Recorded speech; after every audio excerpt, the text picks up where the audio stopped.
Buen día, doctor Ernesto López. Me presento, soy Antonella Pivaque, estudiante de la carrera de Medicina perteneciente a la Cátedra Anatomía Sistemática, primer semestre para el B. En esta ocasión voy a explicar el tema huesoioides y vértebras cervicales. Iniciaremos con el hueso ioides. Esta estructura se va a situar en la línea media. Va a ser convexo anteriormente y cóncavo posteriormente. Va a estar incurvado en forma de herradura o de ixidón. A partir de esta forma es donde va a derivar su nombre. Va a estar suspendido mediante diversos músculos que participan en los movimientos de la lengua y de la laringe y de un ligamento en específico, el ligamento estioioideo. Para su estudio vamos a dividir el hueso en tres porciones, con tres partes. Una cara, un cuerpo, un asta mayor y un asta menor. El hueso ioides se sitúa en la parte anterosuperior del cuello, va a estar suspendido mediante el ligamento estioideo y va a dividir el cuello en dos regiones, una región supraioidea y una región infraioidea. Iniciando con su estudio, visto anteriormente, tenemos a la cara anterior. Esta va a ser convexa y va a presentar dos crestas, una cresta transversal y una cresta horizontal, que van a dividir a esta cara en una porción superior, en una porción inferior y en dos partes laterales. Esta cara va a dar inserción al músculo genioideo, a fascículos del músculo geniogroso, al músculo milioideo, al músculo estioideo, al músculo iogroso, al músculo digástrico. Sin embargo, este último no se va a insertar directamente, sino que lo va a hacer mediante cintillas arciformes. Visto posteriormente, podemos distinguir a la cara posterior del cuerpo del ioides. Esta va a ser profunda y excavada. Va a dar inserción al músculo tiroideo lateroinferiormente. Y ciertas literaturas afirman que también da inserción al ligamento ioepigrótico. Continuando con su estudio, encontramos al borde superior. Este va a ser cóncavo posteriormente y va a dar inserción a la membrana iogrosa, a la membrana tiroidea y a fibras del músculo geniogroso. En relación al borde inferior del hueso ioides, podemos distinguir que este va a ser más grueso que el borde superior y va a dar inserción a los músculos infraioideos, que son el músculo esternoioideo, el músculo omoioideo y el músculo tiroioideo. Diversas literaturas afirman que también da inserción a cierta parte de la membrana tiroidea. En cuanto al estudio del asta mayor del hueso ioides, podemos distinguir diversas caras y bordes.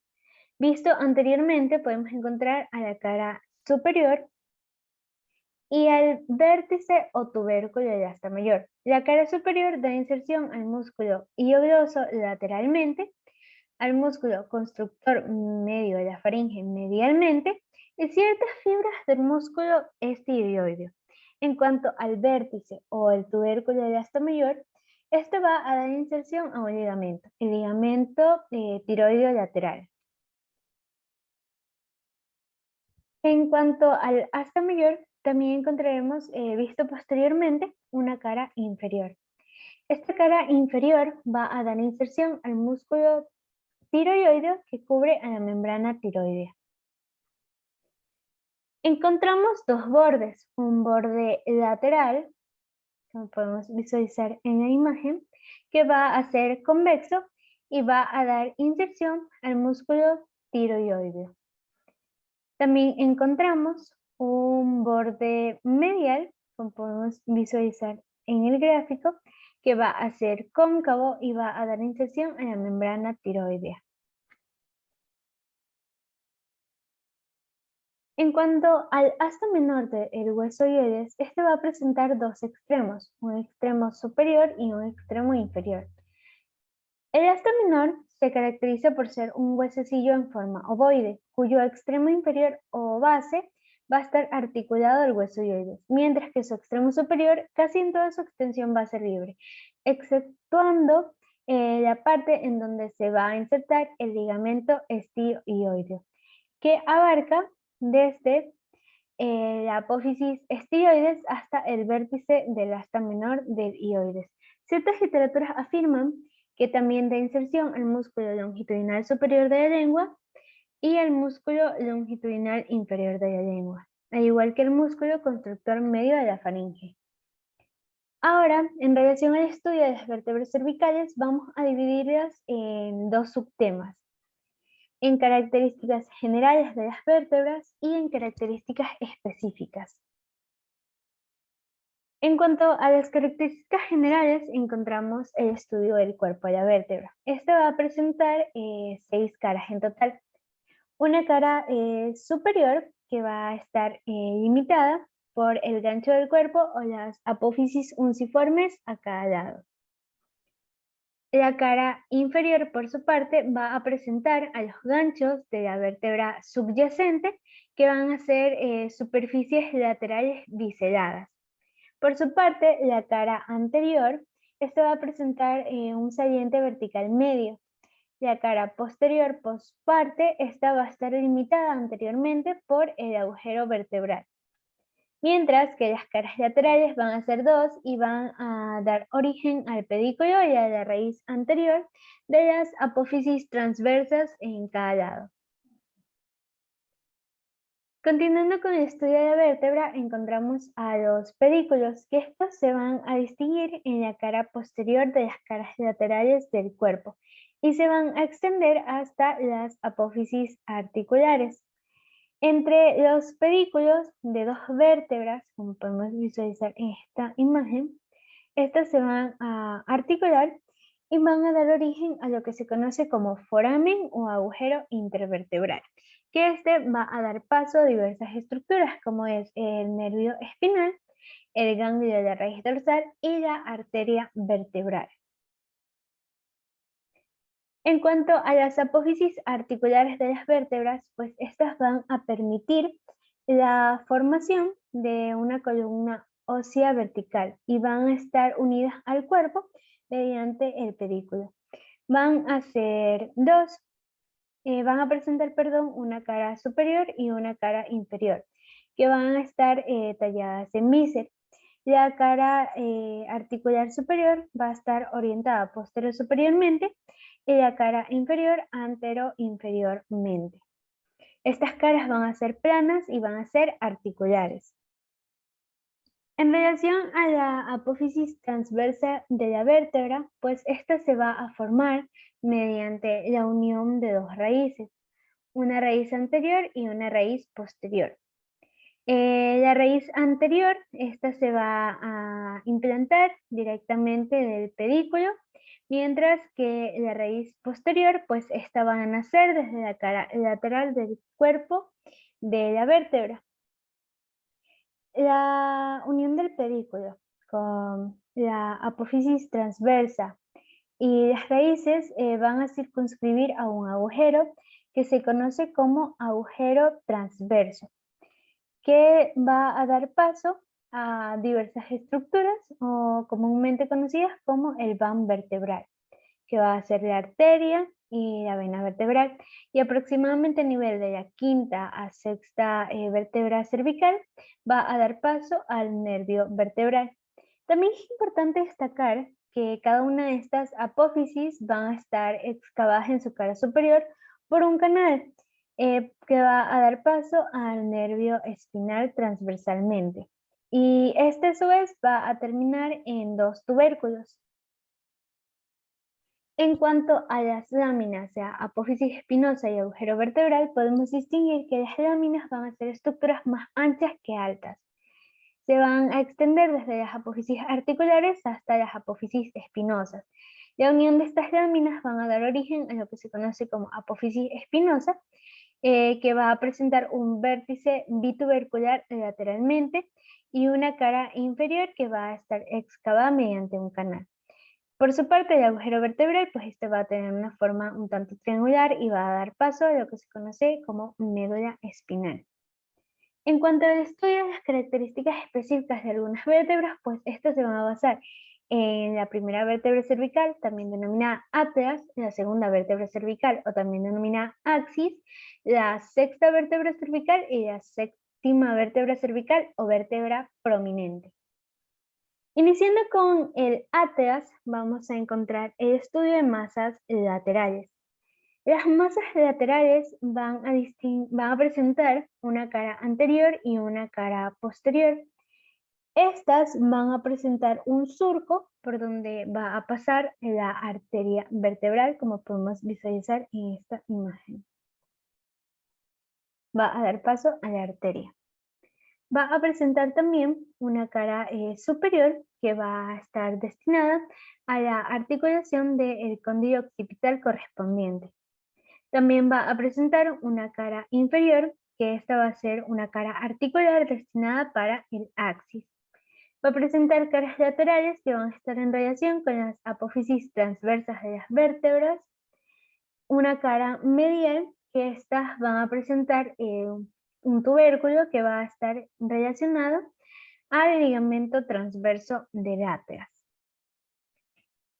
Continuando con el estudio de láteras, encontramos un arco anterior, que esta va a estar aplanado de anterior a posterior y se van a distinguir en la línea media una cara anterior y una cara posterior. La cara anterior va a presentar un tubérculo que va a estar destinado a insertarse el músculo largo del cuello, como podemos visualizar en esta imagen, y una cara posterior, que esta va a presentar una carilla articular que va a ser elíptica y va a estar relacionada va a estar articulada, perdón, con el diente del axis.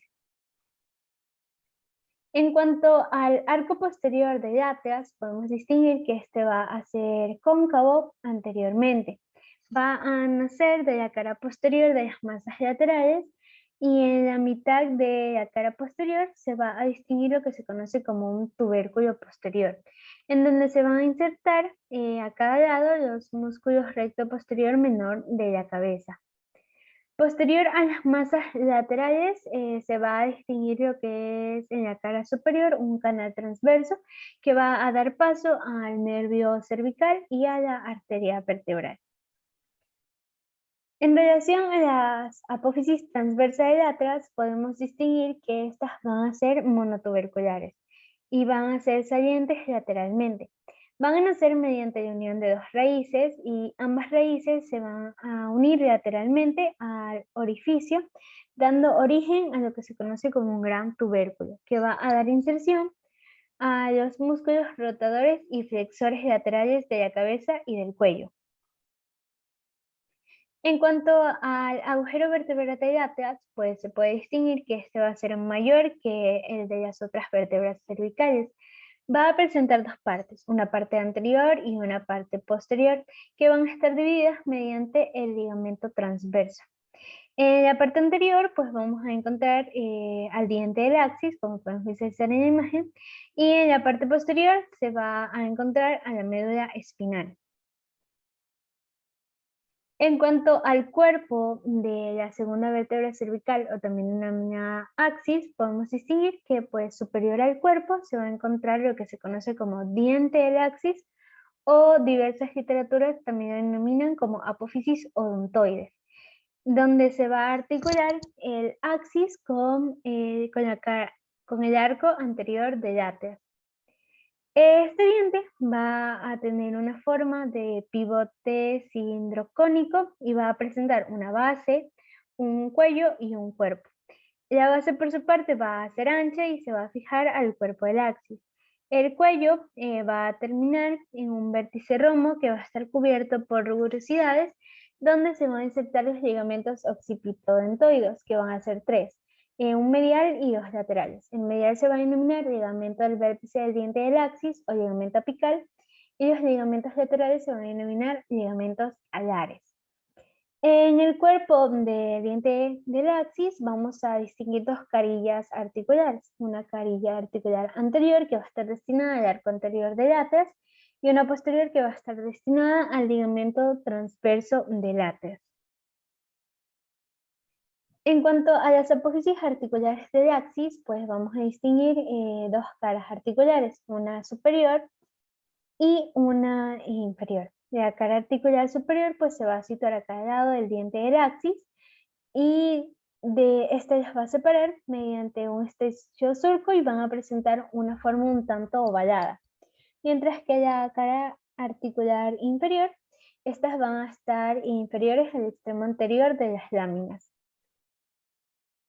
En cuanto a tres estructuras del axis, como son el pedículo, pues este se va a situar entre la carilla articular superior del axis y diente del axis y el cuerpo de la vértebra como tal.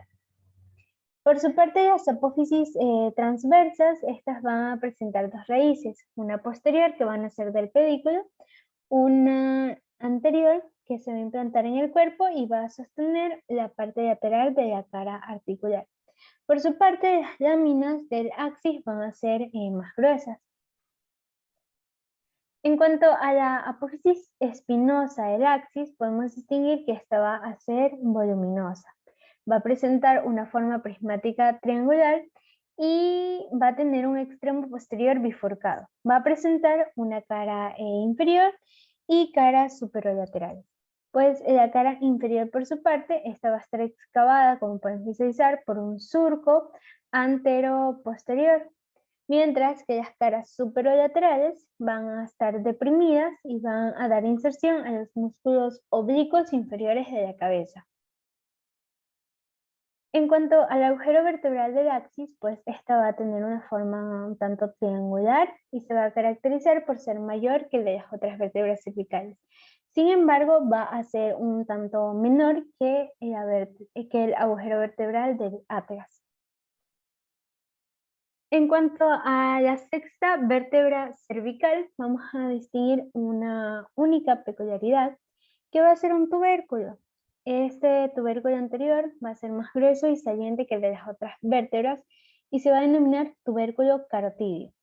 Este va a tener la función de separar a la arteria vertebral de la arteria carótida y contra la cual se va a presionar, bueno, se puede presionar con el dedo. Finalmente tenemos el estudio de la séptima vértebra cervical o también denominada como vértebra prominente. Es considerada como una vértebra de transición debido a que va a dar finalización a las vértebras cervicales e inicio de las vértebras torácicas. Va a presentar 5 estructuras a destacar. Un cuerpo que va a presentar en diversas ocasiones una pequeña carilla articular que va a estar en relación con la primera costilla. Una apófisis transversa que van a ser más largas y monotuberculares. Un agujero transverso que va a ser más largo y monotubercular.